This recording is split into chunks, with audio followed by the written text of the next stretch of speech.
شادیاں جلدی کرو، تم لاؤ، اپنی بیٹی بنا کر لاؤ.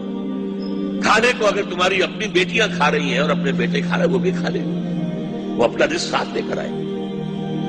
شادیاں جلدی کرو. اس لیے نوجوانوں کو پوری ذمہ داری پہ کہہ رہا ہوں، دھڑا دھڑ جاؤ، شادیاں کرو. مجھے پتا ہے بہت سے لوگوں کو یہاں غصہ آ رہا ہوگا کہ ہماری اولادوں کو بگاڑ رہا ہے. آنے دے غصہ، میں پرواہ نہیں کرتا، کیونکہ خدا کی قسم میرا دل چاہتا ہے میں کشکول لے کے کھڑا ہوں آپ کے سامنے، روؤں آپ کے سامنے، ہاتھ جوڑوں. شریف خاندانوں کے گھروں میں جو زنا ہو رہا ہے اور جس طرح اولاد زنا کی طرف مائل ہو رہی ہے، اللہ کا واسطہ دے کے کہتا ہوں، اللہ کا واسطہ دے کے کہ اپنی اولاد کو جہنم کی آگ سے بچاؤ. تم یہ زانی بن رہی ہے، شرابی بن رہی ہے یہ اولادیں. یہ تبلیغ میں 4 مہینے لگا لے گی پھر بھی زنا کرے گی، یہ تبلیغ میں سال لگا کے آئیں گے پھر بھی زنا کریں گے. اللہ نے زنا سے بچنے کے لیے تبلیغ کا راستہ نہیں دیا، شادی کا راستہ دیا ہے. خانقاہوں میں بیٹھ کے بھی یہ زنا کرے گا، خدا کی قسم زنا کرے گا یہ، کیونکہ